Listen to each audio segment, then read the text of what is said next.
Psaume 18. La loi du Seigneur est parfaite, qui redonne vie. La charte du Seigneur est sûre, qui rend sages les simples. Les préceptes du Seigneur sont droits, ils réjouissent le cœur. Le commandement du Seigneur est limpide, il clarifie le regard. La crainte qu'il inspire est pure, elle est là pour toujours. Les décisions du Seigneur sont justes et vraiment équitables, plus désirables que l'or, qu'une masse d'or fin, plus savoureuse que le miel qui coule des rayons.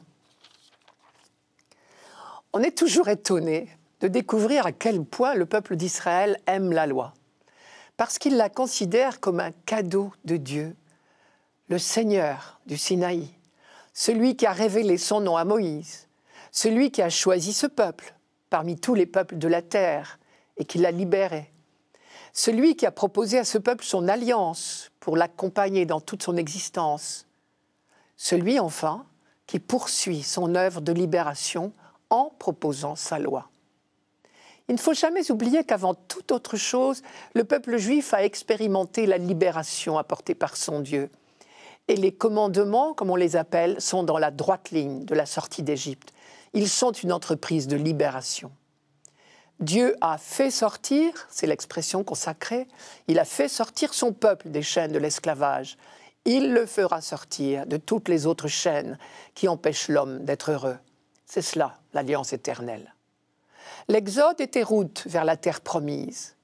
L'obéissance à la loi est vue comme le cheminement vers la véritable terre promise, la patrie future de l'humanité. C'est dans le livre du Deutéronome qu'on trouve les plus belles méditations sur la loi, par exemple. Interroge donc les jours du début, ceux d'avant toi, depuis le jour où Dieu créa l'humanité sur la terre. Interroge d'un bout à l'autre du monde. Est-il rien arrivé d'aussi grand? A-t-on rien entendu de pareil? À toi, il t'a été donné de voir, pour que tu saches que c'est le Seigneur qui est Dieu. Il n'y en a pas d'autre que lui. Reconnais-le aujourd'hui et réfléchis. C'est le Seigneur qui est Dieu, en haut dans le ciel et en bas sur la terre. Il n'y en a pas d'autre. Garde ses lois et ses commandements que je te donne aujourd'hui pour ton bonheur et celui de tes fils après toi, afin que tu prolonges tes jours sur la terre que le Seigneur ton Dieu te donne tous les jours. C'est dans le livre du Deutéronome, chapitre 4. Tout simplement, encore dans le Deutéronome, puisses-tu écouter Israël, garder et pratiquer ce qui te rendra heureux. Deutéronome, chapitre 6, juste avant le chemin Israël. Et notre psaume répond en écho, les préceptes du Seigneur sont droits, ils réjouissent le cœur. La grande certitude acquise au long de l'histoire biblique par le peuple de Dieu, c'est que Dieu veut l'homme heureux et qu'il lui en donne le moyen, un moyen bien simple. Il suffit d'écouter la parole de Dieu inscrite dans la loi. Le chemin est balisé, les commandements sont comme des poteaux indicateurs sur le bord de la route pour alerter notre regard sur un danger éventuel. Le commandement du Seigneur est limpide, il clarifie le regard. Et au jour le jour, la loi est notre maître, elle nous enseigne. Vous savez bien que la racine du mot Torah, en hébreu, loi, signifie d'abord enseigner. La charte du Seigneur est sûre, qui rend sages les simples. Et le mot simple ici n'est pas péjoratif. Il ne veut pas dire les simples d'esprit. Il signifie plutôt les humbles. Ce sont ceux qui acceptent tout humblement de se laisser enseigner par Dieu. Ceux qui cherchent de tout leur cœur à suivre la loi de Dieu.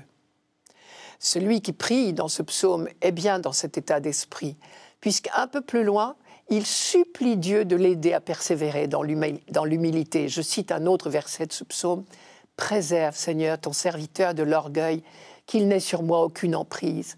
Alors je serai sans reproche, pur d'un grand péché. » Et c'est à ces humbles que s'adresse le livre du Deutéronome. Et maintenant, Israël, qu'est-ce que le Seigneur, ton Dieu, attend de toi? Il attend seulement que tu craignes le Seigneur, ton Dieu, en suivant tous ses chemins, en aimant et en servant le Seigneur, ton Dieu, de tout ton cœur, de tout ton être, en gardant les commandements du Seigneur et les lois que je te donne aujourd'hui pour ton bonheur. Et le prophète Michée reprend en écho « On t'a fait connaître, ô homme, ce qui est bien, ce que le Seigneur exige de toi, rien d'autre que respecter le droit, aimer la fidélité et t'appliquer à marcher avec ton Dieu. Il n'y a pas d'autre exigence, il n'y a pas non plus d'autre chemin pour être heureux. » Et pour dire le bonheur que construisent les croyants jour après jour, lorsqu'ils suivent tout simplement, mais fidèlement, la loi de Dieu, l'auteur de notre psaume nous propose deux images. Les décisions du Seigneur sont justes et vraiment équitables, plus désirables que l'or, qu'une masse d'or fin, plus savoureuses que le miel qui coule des rayons. Manière de dire la vraie richesse de nos vies, le vrai bonheur, c'est l'alliance avec Dieu. Ce fut la grande expérience spirituelle d'Israël pendant l'Exode, dans le désert du Sinaï. Expérience paradoxale, puisque le désert, justement, est un lieu de pauvreté.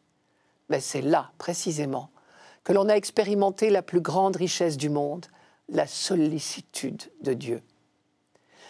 Le livre du Deutéronome, quand il rappelle au peuple toute la sollicitude que Dieu lui a prodiguée pendant l'Exode, dit « Il rencontre son peuple au pays du désert, il lui fait sucer le miel dans le creux des pierres. » La manne aussi, parce qu'elle est douce et parce qu'elle est cadeau de Dieu, était comparée à du miel, rappelez-vous, je cite, « C'était comme de la graine de coriandre, c'était blanc avec un goût de beignet au miel. » Désormais, on parlera des oignons d'Égypte, mais du miel de Canaan.